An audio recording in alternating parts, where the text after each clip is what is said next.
Warga bantaran Sungai Ciliwung kini belum kebanjiran hasil dari program realisasi Sungai Ciliwung yang rampung September lalu sedikit demi sedikit mulai dirasakan masyarakat sekitar.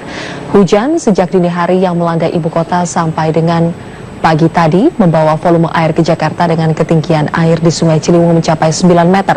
Diperkirakan volume air hujan di ibu kota akan bertambah setelah mendapatkan kiriman air hujan dari Bogor. Kendati debit air tinggi, warga bantaran Sungai Ciliwung belum merasakan banjir yang berarti. Air sungai yang meluap pun hanya setinggi 20 hingga 30 cm pada rumah yang berada di paling bawah dekat bantaran sungai. Sebelumnya, pemirsa, banjir bisa mencapai 150 cm pada jalan raya di atas sungai. Warga Kampung Pulau yang tadinya masih berada di bantaran Sungai Ciliwung kini sudah menempati rumah baru di Rusunawa yang bebas banjir. Melihat contoh Kampung Pulau, warga Kampung Bukit Duri yang sampai saat ini masih tinggal di pinggir kali mengaku tidak sabar untuk turut pindah.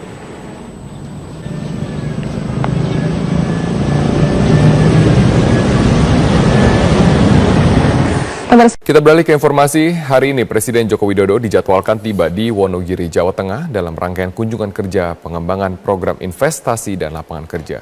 Kita bergabung bersama rekan kami Tiara Amalia langsung dari Wonogiri, Jawa Tengah. Tiara, apa saja agenda Presiden di Wonogiri?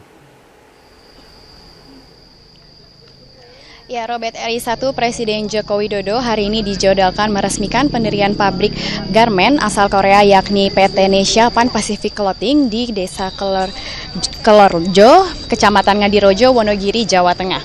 Presiden beserta rombongan dijadwalkan akan tiba pada pukul 2:30 nanti. Dalam kunjungan kerja ini, Jokowi juga akan menekan Memorandum of Understanding atau MOU tentang penyerapan tenaga kerja dengan beberapa perusahaan. Selanjutnya, Jokowi nanti juga akan menandatangani prasasti pendirian pabrik garmen PT Nesha Pan Pacific Clothing. Kunjungan kerja ini merupakan salah satu peluncuran program investasi padat karya menciptakan lapangan kerja tahap 3. Program ini ditujukan untuk membuka lapangan kerja dengan menarik investasi ke Indonesia. Dengan begitu, program kerja ini akan menekan angka pengangguran karena pabrik-pabrik ini nantinya akan menyerap ratusan ribu tenaga kerja. Yang memang saat ini semua pabrik baru ada berlokasi di 2 provinsi yakni Jawa Barat dan Jawa Tengah yang memang merupakan baru tahap awal. PT Nesha Pan Pacific Clothing ini merupakan pabrik investor asing asal Korea. Pabrik garmen ini merupakan salah satu dari 16 pabrik yang akan dibangun sepanjang tahun ini hingga Desember 2016 nanti yang akan merekrut hingga 200.000 tenaga kerja. Dan dari rilis yang kami terima, Presiden Joko Widodo selain didampingi Ibu Negara Iriana Joko Widodo, nanti juga turut serta Menteri Perindustrian Saleh Husin, Menristek Dikti M. Nasir, Kepala BKPM Franky Sibarani, dan Kepala Staf Kepresidenan Teten Masduki. Robert. Baik, terima kasih Tiara Amalia atas informasi Anda langsung dari Wonogiri, Jawa Tengah. Pemirsa, Jessica Wongso, teman sekaligus saksi dalam kasus tewasnya Wayan Mirna Salihin diperiksa penyidik Polda Metro Jaya selama hampir 7 jam. Jessica selesai menjalani pemeriksaan pukul 19.40 waktu Indonesia Barat. Didampingi kuasa hukumnya, Jessica menemui wartawan sesaat setelah diperiksa penyidik Polda Metro Jaya. Menurut Jessica, pertanyaan penyidik sama seperti sebelumnya, tetapi lebih detail. Jessica mengaku menjawab serangkaian pertanyaan mengenai kronologis di Cafe Olivier pada Kamis 2 pekan lalu. Jessica, yang juga teman Mirna saat kuliah di Australia, mengaku tidak mengetahui soal zat cyanida yang ada dalam es kopi Vietnam pesanan Mirna. Jessica juga mengaku tidak mencicipi kopi tersebut karena dirinya rentan sakit mah dan kopi Vietnam tersebut merupakan jenis kopi yang cukup kuat. Terkait agenda pemanggilan selanjutnya, Jessica mengatakan tidak tahu. Mirna meninggal sesaat setelah meminum es kopi Vietnam di Cafe Olivier Grand Indonesia. Saat kejadian, Jessica datang dan memesan minuman untuk Mirna dan Hani terlebih dahulu. Itu cuma menyempurnakan BAP yang kemarin ya. Jadi tidak ada pertanyaan baru. Kayak yang lebih detail aja gitu. Yang disempurnakan pertanyaan poinnya apa itu? Banyak satu seperti yang di BAP aja ya kronologinya. Memang kronologinya seperti apa sih? Kenapa? Kronologinya masih sama seperti yang biasa-biasa. Ada ditanya soal celana mungkin? Tidak. Tapi soal yang celana dibuang itu kamu emang... Oh, saya tidak bisa komen itu. Kalau polisi tidak tanya, saya tidak bisa.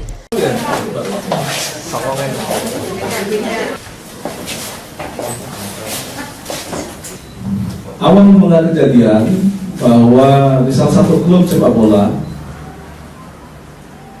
inisial saudara D, ya, melaporkan bahwa dirinya pernah disodomi oleh saudara S alias Redi. TKP-nya yaitu di salah satu rumah di daerah Sinubatani Ngeplak, Sleman. Modus operandi atau cara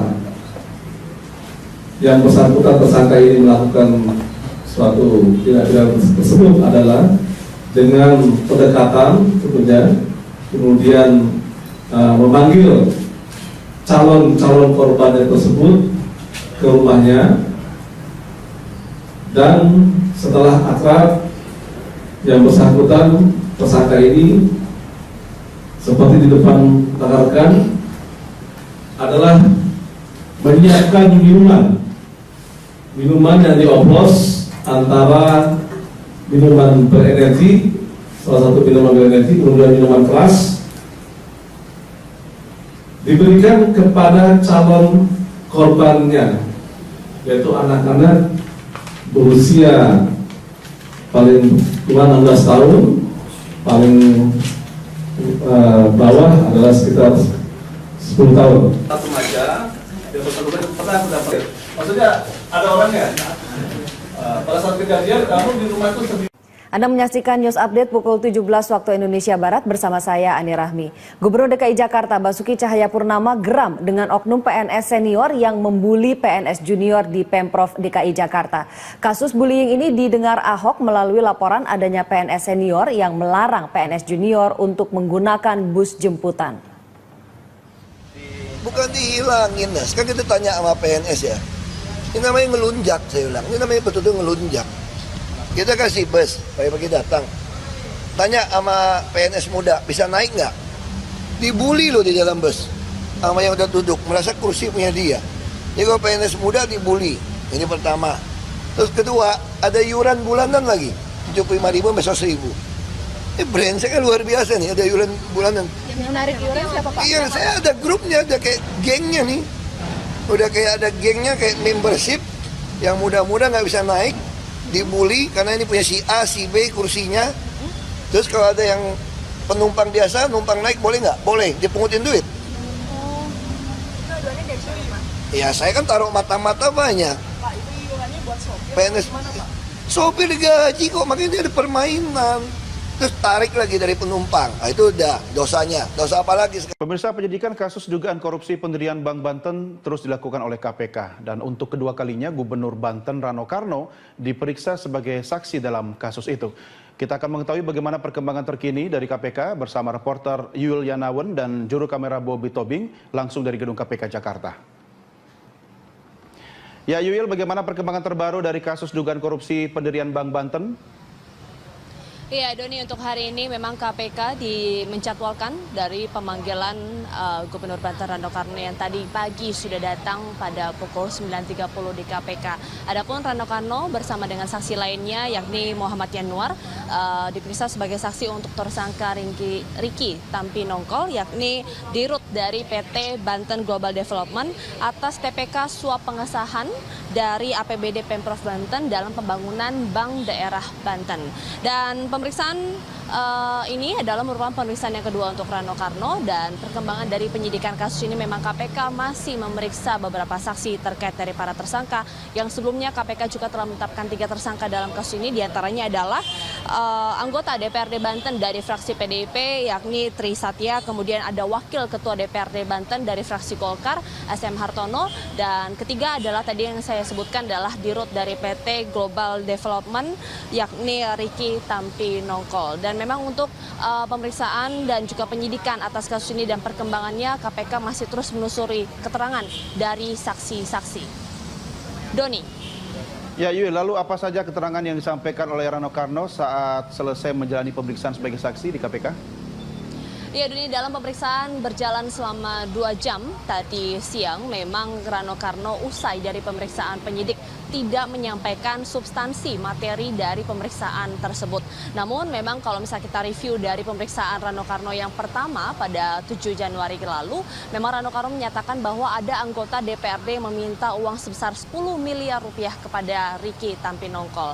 Dan memang meskipun Rano Karno tidak memberikan keterangan kepada awak media terkait dengan substansi dari isi dari pemeriksaan yang dilakukan yang diikutinya hari ini bersama dengan penyidik, memang kami juga masih memantau bahwa dari pemeriksaan saksi-saksi yang dikembangkan dalam kasus ini tentunya dari penyidik KPK juga akan menelusuri bukti-bukti dan juga keterangan dari saksi untuk memperkuat kemudian berkas-berkas untuk para tersangka dalam kasus TPK pengesahan dari suap dana APBD Banten untuk pembangunan Bank Banten 2016.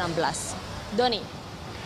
Ya Yul, ini kan pemeriksaan yang kedua kalinya untuk Rano Karno sebagai Gubernur Banten. Yang kalau nanti jadi Bank Banten itu berdiri, Gubernur adalah atasan langsung dari Direktur Utama Bank Banten sendiri. Apakah ada kemungkinan Rano Karno akan diperiksa kembali dan berubah statusnya mungkin menjadi tersangka bersamaan dengan status yang dikenakan kepada Ricky Tampinongkol?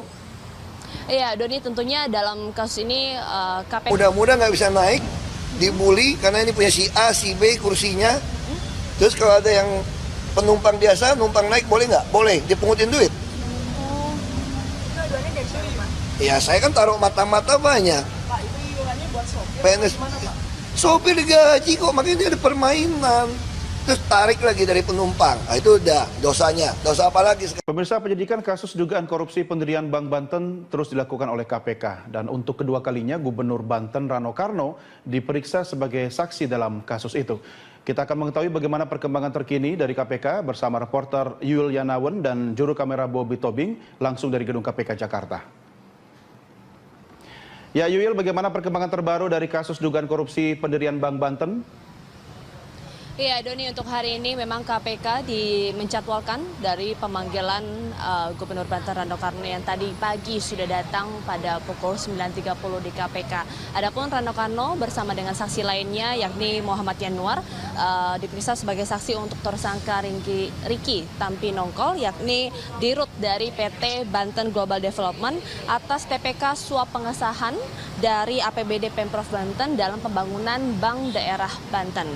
Dan pemeriksaan ini adalah merupakan pemeriksaan yang kedua untuk Rano Karno dan perkembangan dari penyidikan kasus ini memang KPK masih memeriksa beberapa saksi terkait dari para tersangka yang sebelumnya KPK juga telah menetapkan 3 tersangka dalam kasus ini, diantaranya adalah anggota DPRD Banten dari fraksi PDIP yakni Tri Satya, kemudian ada wakil ketua DPRD Banten dari fraksi Golkar SM Hartono, dan ketiga adalah tadi yang saya sebutkan adalah dirut dari PT Global Development yakni Ricky Tampinongkol. Dan memanggil calon-calon korban tersebut ke rumahnya, dan setelah akrab yang bersangkutan tersangka ini seperti di depan rekan-rekan adalah menyiapkan minuman yang dioplos antara minuman berenergi, salah satu minuman berenergi, kemudian minuman keras,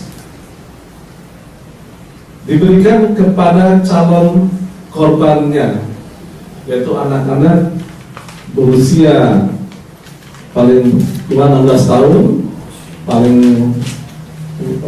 bawah adalah sekitar 10 tahun. Satu remaja, dia pernah aku dapat. Maksudnya ada orangnya. Pada saat kejadian kamu di rumah itu sendiri. Anda menyaksikan News Update pukul 17 waktu Indonesia Barat bersama saya Ani Rahmi. Gubernur DKI Jakarta Basuki Cahayapurnama geram dengan oknum PNS senior yang membuli PNS junior di Pemprov DKI Jakarta. Kasus bullying ini didengar Ahok melalui laporan adanya PNS senior yang melarang PNS junior untuk menggunakan bus jemputan. Bukan dihilangin, Nas. Kan kita tanya sama PNS ya. Ini namanya ngelunjak, saya ulang. Ini namanya betul-betul ngelunjak. Kita kasih bus, pagi-pagi datang. Tanya sama PNS muda, bisa naik nggak? Dibully loh di dalam bus. Sama yang udah duduk, merasa kursi punya dia. Jadi kalau PNS muda dibully, ini pertama. Terus kedua, ada iuran bulanan lagi. 75.000 sampai 100.000.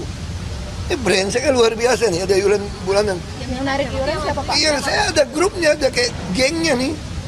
Udah kayak ada gengnya, kayak membership yang tentang penyerapan tenaga kerja dengan beberapa perusahaan. Selanjutnya, Jokowi nanti juga akan menandatangani prasasti pendirian pabrik garmen PT Nesia Pan Pacific Clothing. Kunjungan kerja ini merupakan salah satu peluncuran program investasi padat karya menciptakan lapangan kerja tahap 3. Program ini ditujukan untuk membuka lapangan kerja dengan menarik investasi ke Indonesia. Dengan begitu, program kerja ini akan menekan angka pengangguran karena pabrik-pabrik ini nantinya akan menyerap ratusan ribu tenaga kerja. Yang memang saat ini semua pabrik baru ada berlokasi di 2 provinsi yakni Jawa Barat dan Jawa Tengah yang memang merupakan baru tahap awal. PT Nesia Pan Pacific Clothing ini merupakan pabrik investor asing asal Korea. Pabrik garmen ini merupakan salah satu dari 16 pabrik yang akan dibangun sepanjang tahun ini hingga Desember 2016 nanti yang akan merekrut hingga 200.000 tenaga kerja. Dan dari rilis yang kami terima, Presiden Joko Widodo selain didampingi Ibu Negara Iriana Joko Widodo, nanti juga turut serta Menteri Perindustrian Saleh Husin, Menristek Dikti M. Nasir, Kepala BKPM Franky Sibarani, dan Kepala Staf Kepresidenan Teten Masduki. Robert. Baik, terima kasih Tiara Amalia atas informasi Anda langsung dari Wonogiri, Jawa Tengah. Pemirsa, Jessica Wongso, teman sekaligus saksi dalam kasus tewasnya Wayan Mirna Salihin diperiksa penyidik Polda Metro Jaya selama hampir 7 jam. Jessica selesai menjalani pemeriksaan pukul 19.40 waktu Indonesia Barat. Didampingi kuasa hukumnya, Jessica menemui wartawan sesaat setelah diperiksa penyidik Polda Metro Jaya. Menurut Jessica, pertanyaan penyidik sama seperti sebelumnya, tetapi lebih detail. Jessica mengaku menjawab serangkaian pertanyaan mengenai kronologis di Cafe Olivier pada Kamis 2 pekan lalu. Jessica, yang juga teman Mirna saat kuliah di Australia, mengaku tidak mengetahui soal zat cyanida yang ada dalam es kopi Vietnam pesanan Mirna. Jessica juga mengaku tidak mencicipi kopi tersebut karena dirinya rentan sakit mah dan kopi Vietnam tersebut merupakan jenis kopi yang cukup kuat. Terkait agenda pemanggilan selanjutnya, Jessica mengatakan tidak tahu. Mirna meninggal sesaat setelah meminum es kopi Vietnam di Cafe Olivier Grand Indonesia. Saat kejadian, Jessica datang dan memesan minuman untuk Mirna dan Hani terlebih dahulu. Itu cuma menyempurnakan BAP yang kemarin ya. Tidak ada pertanyaan baru. Tanya yang lebih detail aja gitu. Yang disempurnakan pertanyaan poinnya apa itu? Seperti yang di BAP aja ya, kronologinya. Memang kronologinya seperti apa sih? Kenapa? Kronologinya masih sama seperti yang biasa-biasa. Ada ditanya soal celana? Mungkin? Tidak. Tapi soal yang celana dibuang itu kamu emang... Oh, saya tidak bisa komen itu. Kalau polisi tidak tanya, saya tidak bisa.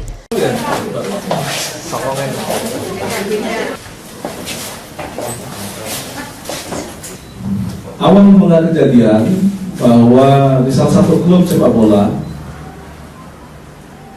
inisial saudara D, ya, melaporkan bahwa dirinya pernah disodomi oleh saudara S alias Reddy.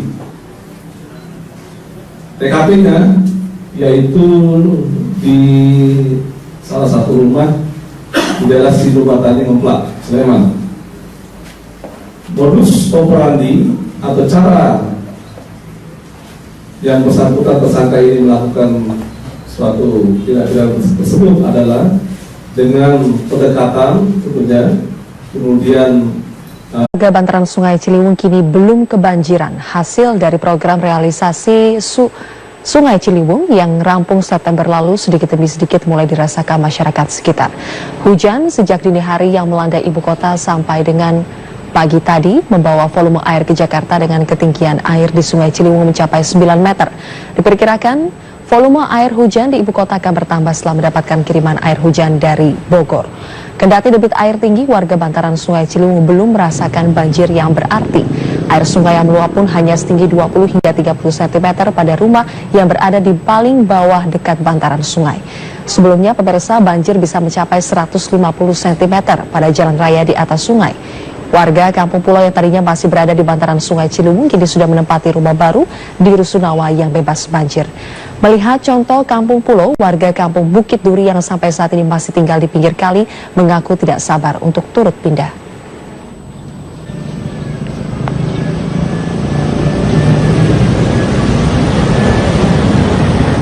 Kita beralih ke informasi, hari ini Presiden Joko Widodo dijadwalkan tiba di Wonogiri, Jawa Tengah dalam rangkaian kunjungan kerja pengembangan program investasi dan lapangan kerja.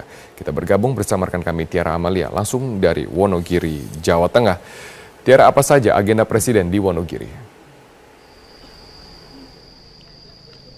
Ya, Robert RI 1 Presiden Joko Widodo hari ini dijadwalkan meresmikan pendirian pabrik garmen asal Korea yakni PT Nesha Pan Pacific Clothing di Desa Kelorjo, Kecamatan Ngadirojo, Wonogiri, Jawa Tengah. Presiden beserta rombongan dijadwalkan akan tiba pada pukul 2:30 nanti. Dalam kunjungan kerja ini, Jokowi juga akan menekan Memorandum of Understanding atau MOU